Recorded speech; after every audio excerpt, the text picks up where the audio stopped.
કર્મચારીને આતરીને માર મારવામાં આવ્યો। અડધો કલાક સુધી લાકડીથી માર મારવામાં આવ્યો। મકરપુરામાં મોડી રાતનો બનાવ સામે આવ્યો છે। સીસીટીવીમાં કેદ કર્મચારી માર ખાતો રહ્યો અને કોઈ બચાવવા ન આવ્યું। રિક્ષામાં આવ્યા હતા બે શખ્સો તો લાકડીથી માર મારવામાં આવ્યો હતો। કર્મચારી ઘાયલ થયો, હોસ્પિટલમાં દાખલ કરવામાં આવ્યો। તો માંજલપુર પોલીસમાં ફરિયાદ બાદ પોલીસે રફીક અને આરીફ નામના બે આરોપીને દબોચ્યા હતા। પોલીસે આરોપી પાસેથી રિક્ષા પણ જપ્ત કરી હતી। સુરતના માંગરોળના પીપોદરા જીઆઈડીસી વિસ્તારમાં બુટલેગર બેફામ બન્યો છે। સામસામે ટુ વ્હીલર અથડાવવાને લઈને બોલાચાલી થઈ હતી। ત્યારબાદ સમાધાન થયા બાદ પણ બુટલેગરે તોફાન મચાવ્યું હતું। બુટલેગર તેના 10 થી વધુ સાગરીતો સાથે પાર્થ રો હાઉસ પહોંચી તોફાન કરી સોસાયટી માથે લીધી હતી। જે યુવક સાથે બાઇક અથડાઈ હતી તે યુવકના ઘરે બુટલેગર અને તેના સાગરીતોએ હુમલો કર્યો હતો।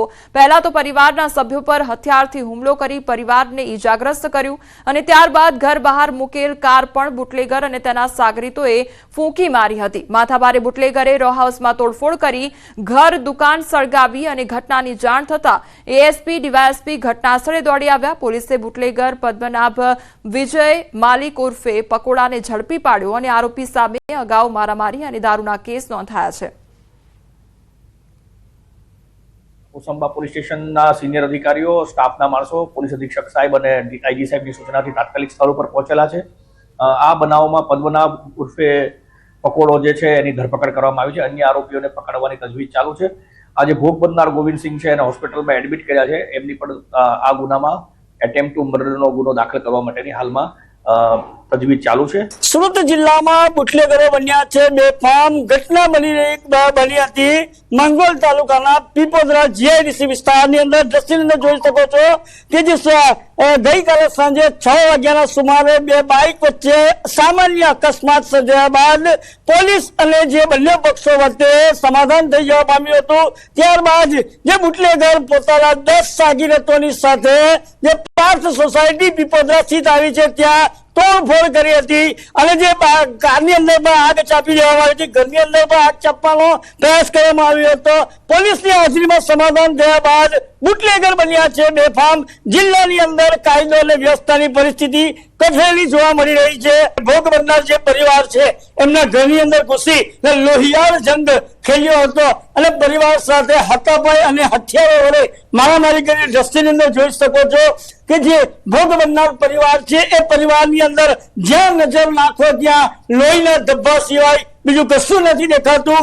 આ સમગ્ર ઘટનાની અંદર 3 થી 4 લોકો પર જીવલે હુમલો આજે પકોડા सागिरत ने पकोड़ा करवा पाम्यो तो नॉर्मली फाइटिंग थी और बाकी उन लोग ने बढ़ा चढ़ा दिया, घर पे आके मारे पीटे, पत्थर फेंका गया और पुलिस के सामने भी धमकी दे रहे थे कि कुछ नहीं मार देंगे, जान से मार देंगे, जेल वेल। उनको डर ही नहीं था पुलिस से पहली बात तो।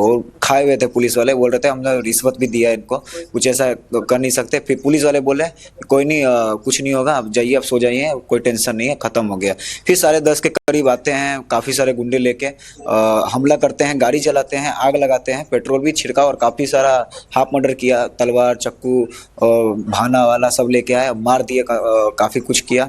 और यही बेसिकली 10 की संख्या में 50 की संख्या में उधर से तलवार दाब लेकर आए और पेट्रोल बम का सब वो बनाकर बोतल, देख लीजिए बोतल पड़ा है, सब लेके आए। ये लोग सब लोग अपना अपना रूम में भाग गए। हम लोग बंद करे रूम ताले भैया के हाथ में पूरा तलवार घोंप दिया, ये गर्दन पे भी मार दिया तलवार, बंद करे ताले इसमें आग लगा दिया। फिर पुलिस आई, क्या किया पुलिस वो सब चले गए। इसके बाद पुलिस आई, फिर अपना कार्रवाई चालू की है। तो क्या पुलिस और बुटलेगर से कोई रिश्ता है क्या कहेंगे इसके सिलसिले में? जी वो तो पुलिस की हमारे सामने भी पुलिस को बोल रहा था कि मैं दारू बेचता हूँ, पुलिस में हमारे मुट्ठी में है, तुम लोग कुछ नहीं कर सकते, तुम लोग को मार देंगे। अनेक वखत आ प्रमाणनी घटनाओं बनी है અને આ જે પકોડો છે એ પોલીસોને હપ્તા પણ આપતો હોવાની પરિવારજનો સ્પષ્ટપણે જણાવી રહ્યા છે। અને આ જે પકોડો પકડાઈ ગયો છે તે પકોડો પોતે ઇંગ્લિશ અને દેશી દારૂનો પણ વેપાર કરે છે। અનેક વખત પ્રોહિબિશનના ગુના અંતર્ગત પણ એની પર અનેક ગુનાઓ પણ દાખલ થવામાં આવ્યા છે।